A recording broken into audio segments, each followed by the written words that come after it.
que de la classe et de l'élégance ce soir. Beaucoup trop de personnes disent qu'en Thaïlande, c'est que des prostituées. Non, c'est pas vrai, c'est une minorité. Allez dans des bons endroits, dans des endroits classe, élégants, et vous allez faire des bonnes rencontres.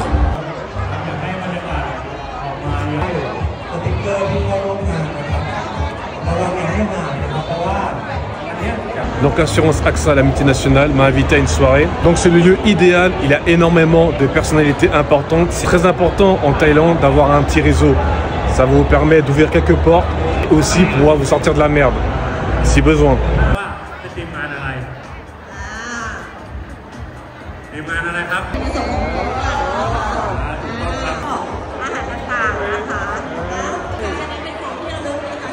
Alors la chose intéressante que j'ai appris, c'est que apparemment si vous souscrivez chez AXA en Thaïlande, c'est beaucoup moins cher que chez AXA en France. C'est bon à savoir, je vais essayer, je vais me renseigner pour moi personnellement si réellement il y a une grosse différence.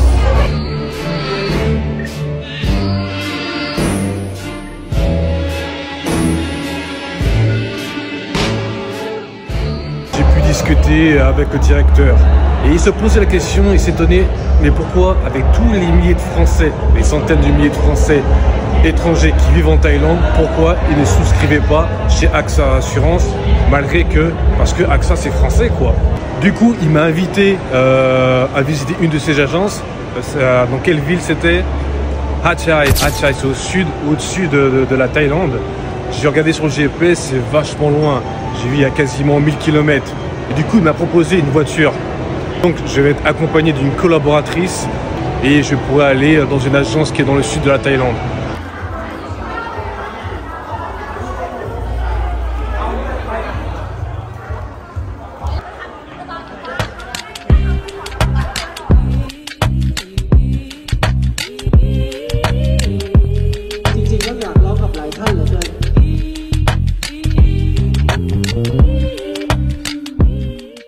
Bon, c'est elle qui va venir nous accompagner jusqu'à Hat Yai.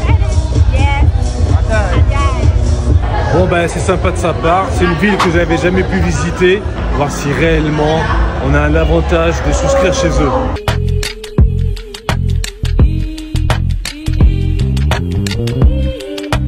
Parce que le directeur m'a posé pas mal de questions, parce qu'évidemment il veut être plus performant, améliorer les chiffres de sa société. Il se pose la question, mais pourquoi il y a autant de Français en Thaïlande mais qui ne souscrivent pas à l'assurance AXA? Malgré que AXA c'est français.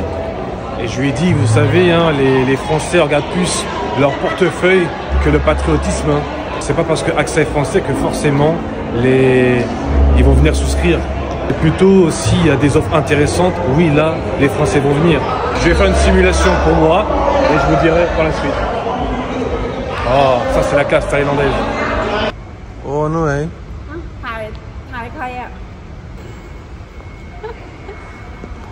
Bon, elle a trop bu, je pense. Je sais pas si elle pourra conduire jusqu'à...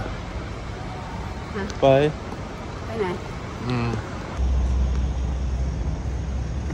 Je pense que le trajet va être difficile. Madame veut pas conduire parce qu'elle a peur de conduire à Bangkok. Bon, je peux la comprendre un petit peu. Mais surtout le reste du trajet, elle veut pas conduire parce qu'il fait nuit. Elle a peur de conduire la nuit. Donc c'est moi qui vais me taper 16 heures de route tout seul. Ah ouais, rigole. Ça la fait rire.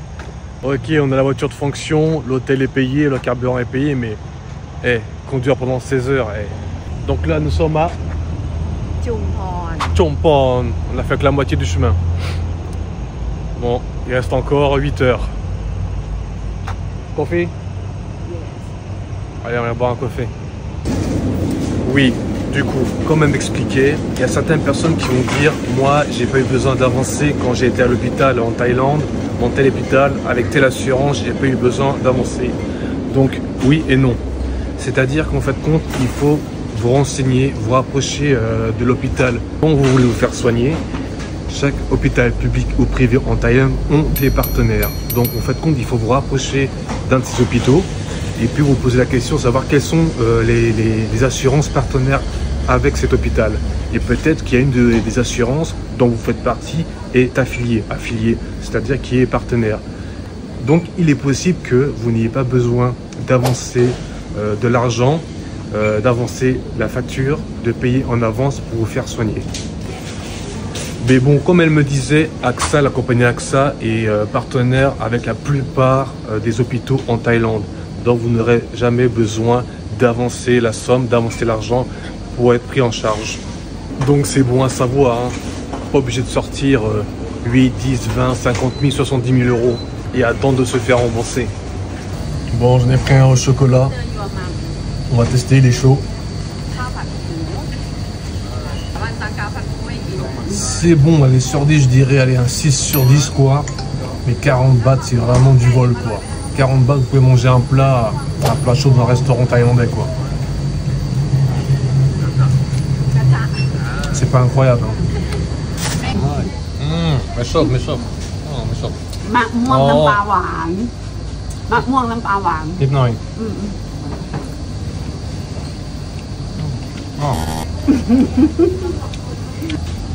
C'est de la pomme trempée dans la sauce épicée.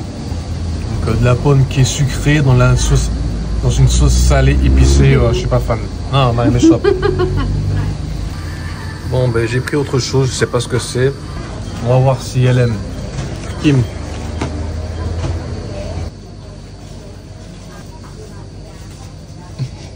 C'est pas bon. Dites-moi. ไม่เอา Hein?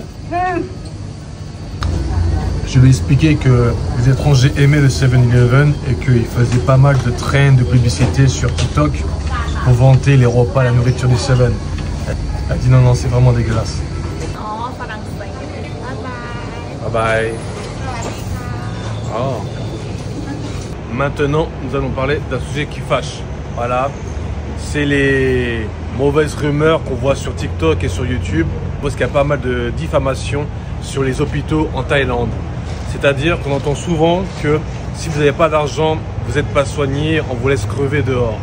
On va dire que la Thaïlande n'aime pas avoir une sale image. C'est un peuple qui est assez fier et qui n'aime pas perdre la face. Donc la mauvaise publicité en disant que on laisse crever les gens à l'extérieur des hôpitaux, ce n'est pas vrai. Vous allez voir pas mal de témoignages sur YouTube, sur TikTok, des gens qui racontent des conneries. C'est-à-dire que les médecins en Thaïlande, comme les médecins en Occident, sont soumis sur le serment d'Hippocrate. Bon, certes, en Thaïlande, c'est pas le serment d'Hippocrate, mais c'est un autre serment qui est similaire, qui dit exactement, très pour très, la même chose qu'en Occident. Ils n'ont pas droit de laisser des personnes mourir dans les rues. C'est de la pure connerie.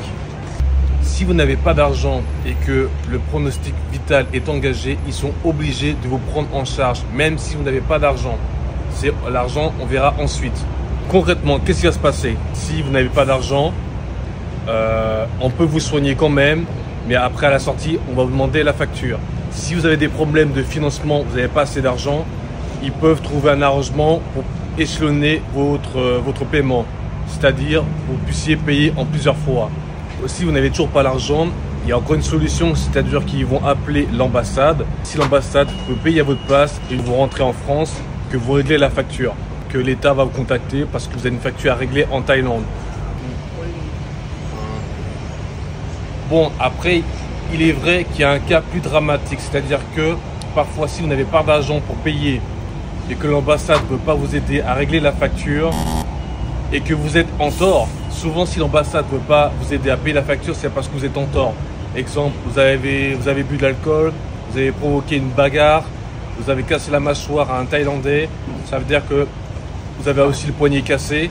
C'est-à-dire que l'hôpital va vous soigner le poignet, va soigner la mâchoire du Thaïlandais que vous avez cassé. Et l'ambassade va dire non, non, non, on ne va pas l'aider à régler cette facture, c'est lui qui est en tort. Et en plus, de surcroît, on a vu que qu'il avait un casier judiciaire en France, que c'est pas la première fois qu'il y a eu des bagarres, des problèmes avec cette personne-là. Donc peut-être que l'ambassade ne voudra pas vous sortir de là. Donc qu'est-ce qui va se passer si vous ne payez pas la facture et que l'ambassade ne veut pas vous aider? Oui, forcément, la police, les autorités ne vont pas vous laisser repartir en France ou dans d'autres pays d'ailleurs et vous allez aller en prison. Vous allez rester en prison tant que la facture ne sera pas réglée. Donc, en conclusion, si vous venez en Thaïlande et que vous êtes malade, vous êtes blessé grièvement et que le pronostic vital est engagé, ils ont l'obligation de vous soigner, de vous prendre en charge. Voilà. Par contre, si c'est la petite bobologie, comme on disait tout à l'heure, vous avez provoqué une bagarre, vous avez cassé le poignet, vous n'allez pas mourir. Et si vous n'avez pas d'argent, dans les hôpitaux privés, ils risquent de ne pas vous prendre. Par contre, peut-être que dans les hôpitaux publics, il y a moyen de s'arranger. Si vous attestez qu'il y a moyen que vous payiez en plusieurs fois.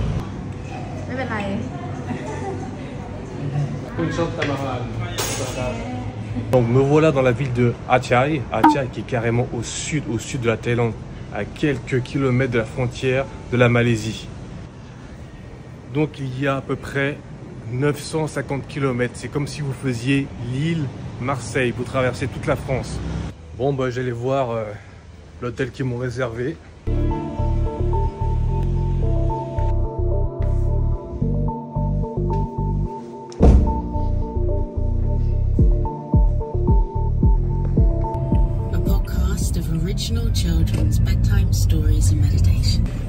Donc, elle m'a expliqué qu'elle est chef d'équipe, elle gère 9... Ah, oh non, feu vert. On se concentre sur la route. Oui, doudou. Donc, elle gère 9 personnes. Il y a des filles qui s'occupent spécialisées dans l'assurance vie, d'autres assurance santé, assurance auto, assurance habitation. Vous avez compris? Je suis en train de la taquiner en disant que regarde, je suis mis en tenue pour essayer de ressembler aux couleurs de la compagnie. Et puis elle, regardez comment elle est habillée. Et oui, en Thaïlande, c'est sabai.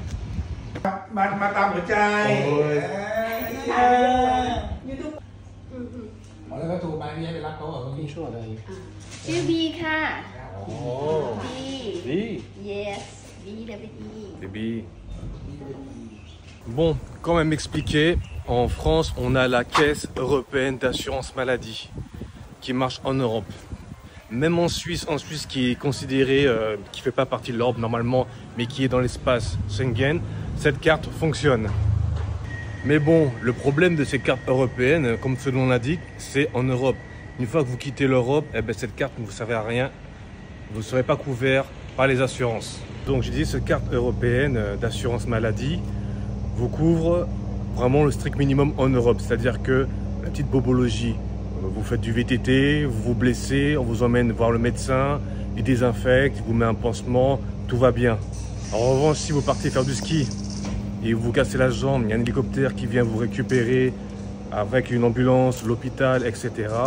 On va quand même vous soigner, mais la différence, tout ce qui ne sera pas pris en charge par la sécurité sociale européenne, vous sera facturé. Donc vous recevrez la différence chez vous, quoi.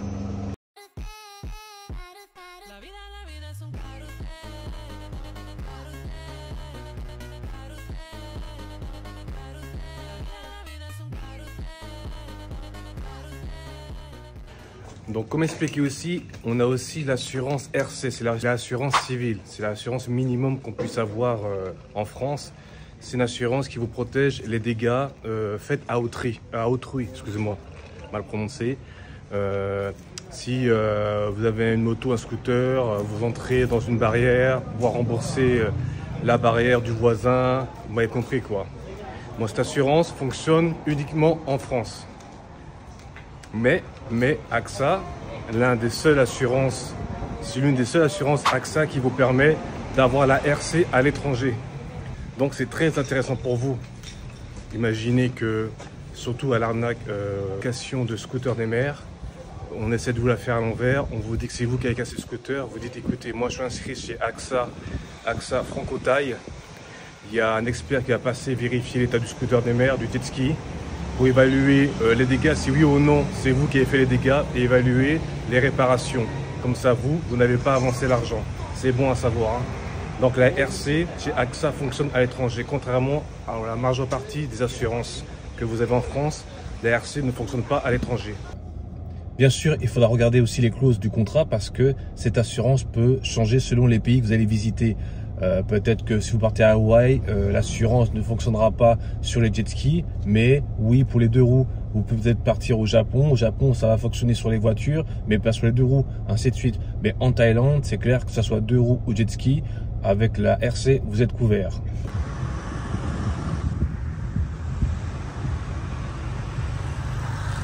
Bon, vous allez embarquer dans le ferry. Mais attention, je vous rappelle que pour être couvert, n'importe quelle assurance, il faut être irréprochable.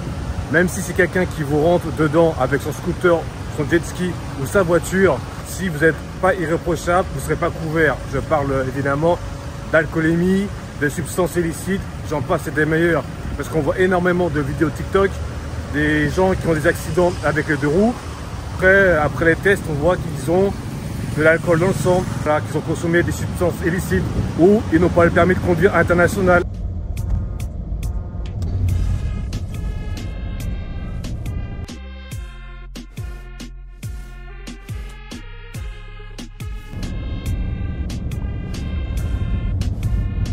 Mort de rire, elle n'a pas vu la blague. Toutes ces statuettes, ces figurines, en fait, c'est des râpes pour faire le noix de coco. Ça permet d'éplucher les noix de coco, de les ouvrir et de récupérer le jus, le lait de noix de coco. Mais il y a une statue qui a une forme très bizarre, elle n'a pas remarqué la blague. C'est une statue de noix de coco? Ah oui, d'accord. Donc oui, ça sert à ouvrir les noix de coco, à récupérer le lait, mais quel type de lait là? Faut m'expliquer là, mais je sais pas si vous voyez la même chose que moi. Ça, c'est une statue de noix de coco, ça? Elle n'a pas remarqué que ça représentait un sexe. Aïe, aïe, aïe. Elle n'a pas vu la blague. C'est maintenant qu'elle comprend. De noix de coco? Oui. Comme on en discutait, il existe également l'assurance avec les cartes bancaires. Il existe une multitude de banques à travers le monde. Je pense à peu près 200, 300 agences bancaires à travers le monde. Et chaque agence a ses propres cartes. Une dizaine, 15, vingtaine de cartes différentes. Et chaque carte a ses prestations. Donc, pour avoir des cartes classiques, premium ou haut de gamme. Et selon les banques, vous n'avez pas les mêmes avantages avec les cartes. Donc, quand vous êtes touriste et vous voyagez à l'étranger, vous pouvez être assuré grâce à ces cartes bancaires. Mais normalement, c'est dans les alentours de 90 jours. Il y a certaines cartes vraiment exclusives, genre les cartes Platinum, Infinity, où est-ce que exceptionnellement, vous pouvez trouver des assurances allant jusqu'à 190 jours. Mais attention, les assurances à la carte, la plupart, à 95%, même 98%, c'est vous qui devez payer et ensuite essayer de vous faire rembourser. Jamais ils vont vous avancer l'argent, contrairement à la RC de chez AXA Assurance. C'est à vous d'aller voir, de vous renseigner quelles sont les prestations, qu'est-ce que propose votre carte, sur quoi, sur quelles choses vous êtes couvert. N'oubliez pas qu'il y a différentes banques à travers le monde et chaque banque a ses propres prestations pour ses cartes. C'est pas parce que vous êtes chez UBS que vous aurez les mêmes prestations que les cartes de chez Crédit Agricole ou la BNP. Moi, par exemple, j'ai une carte chez Revolut Gold et c'est bien mentionné qu'on ne me remboursera pas si j'ai du diabète ou toutes les maladies cardiovasculaires.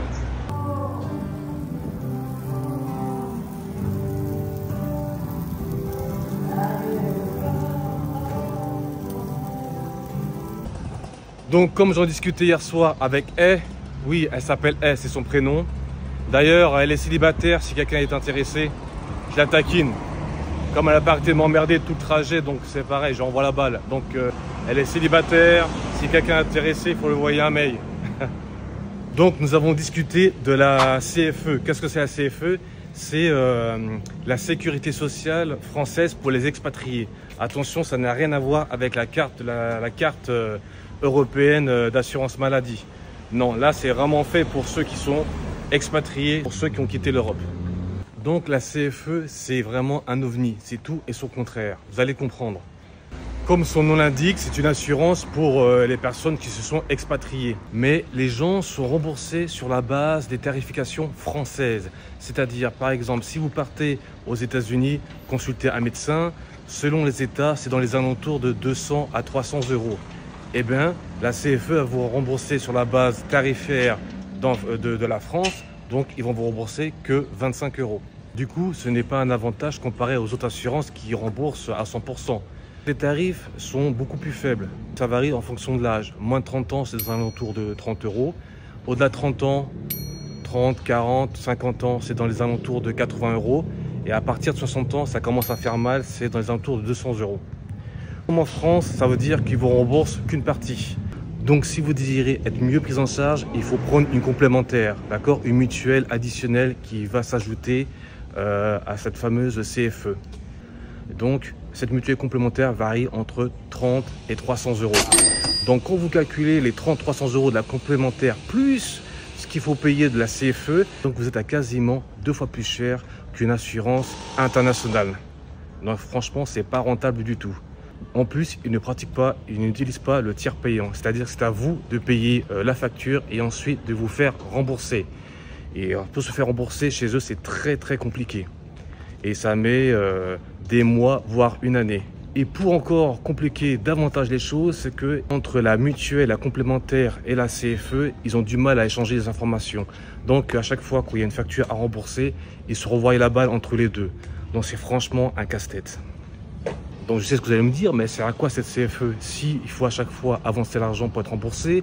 En plus, ils ne remboursent pas en totalité et quand ils nous remboursent, c'est 6 voire 1 an plus tard. En fin de compte, le petit avantage en souscrivant à la CFE, c'est que vous continuez à cotiser pour votre retraite. Donc la personne qui décide de quitter la France pour partir par exemple au Canada ou dans un autre pays et revenir 2 ou 3 ans plus tard, il n'aura pas perdu des cotisations, des trimestres de cotisation pour sa retraite. Vous m'avez compris quoi. Deuxième avantage de cette assurance, c'est l'une des seules assurances dans le monde qui couvre les maladies chroniques et les cancers. Des assurances à travers le monde, il y en a des milliers, mais qui couvrent les maladies chroniques et les cancers, il n'y en a que 5 ou 6 quoi. Ça se compte sur le doigt d'une main, dont AXA fait partie. Attention, incroyable. Donc cette CFE va prendre en charge les personnes qui sont atteintes du cancer ou qui ont des maladies chroniques, mais toujours sur la grille tarifaire de la France. Donc c'est un bon moyen pour les personnes qui sont expatriées de revenir en France, se faire soigner, suivre leur traitement et leur chimio. Mais bon, tant qu'à faire, vu le prix, vaut mieux prendre une assurance internationale comme AXA qui couvre ce genre de choses.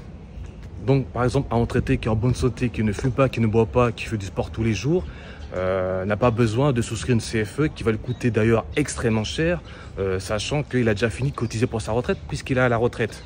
Ainsi que les personnes qui sont expatriées définitivement, donc qui ne comptent pas revenir en France et qui ne comptent pas sur la retraite, donc ils n'ont pas besoin de souscrire sur la CFE. Moi je pense que cette assurance est bien pour les jeunes de moins de 30 ans qui veulent partir, s'expatrier quelques années pour acquérir de l'expérience à l'étranger et voulant toujours cotiser leur trimestre pour leur retraite, qui n'ont pas besoin d'une grosse assurance santé.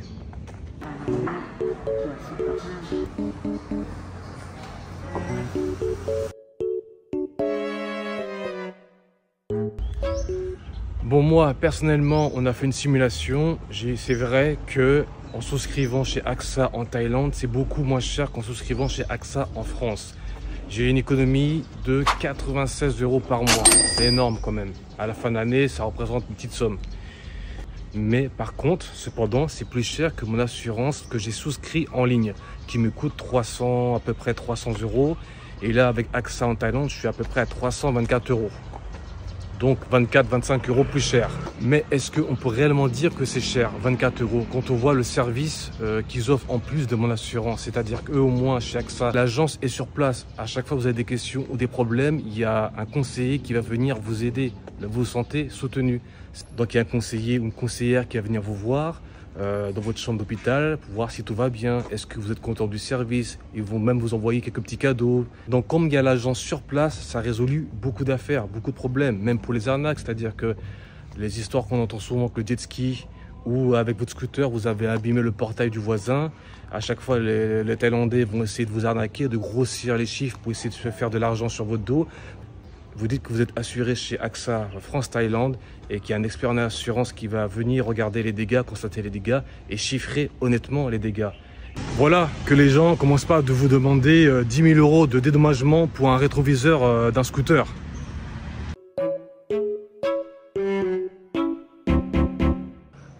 Ok, je pense qu'on a fait le tour. Si vous voulez davantage d'informations, allez dans la description. Je vous ai mis l'adresse mail du service client. Oui, forcément, eux, ce sont des professionnels. Ils seront plus à même de vous renseigner. Il me semble qu'ils ont 5 ou 6 packs différents adaptés à chaque budget. Moi, je vous oblige à rien, mais ça vous coûte rien de checker, de juste faire une demande, faire une simulation, voir si oui ou non vous êtes gagnant. Malheureusement, j'ai dû faire des coupures dans la vidéo parce que au départ, j'avais interviewé plusieurs filles qui travaillent chez AXA, la spécialiste assurance auto, assurance habitation, ainsi de suite. Ils avaient mis leur numéro Line identifiant WhatsApp afin que vous puissiez les contacter individuellement selon vos demandes. J'ai fait un test, j'ai fait un short du gala et il y a eu énormément de commentaires, plus de 500 commentaires de personnes qui insultent, des insultes à caractère sexuel. Donc j'ai contacté AXA, je leur ai dit, je pense que je vais couper les scènes où est-ce que les filles font des interviews en montrant leur numéro Line WhatsApp parce que je ne veux pas qu'il y ait des problèmes d'harcèlement, d'insultes.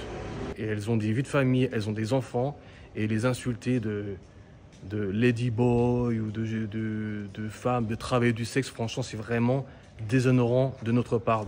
Et s'il n'y a pas les 35 heures, elles font des heures de dingue pour assurer un service impeccable.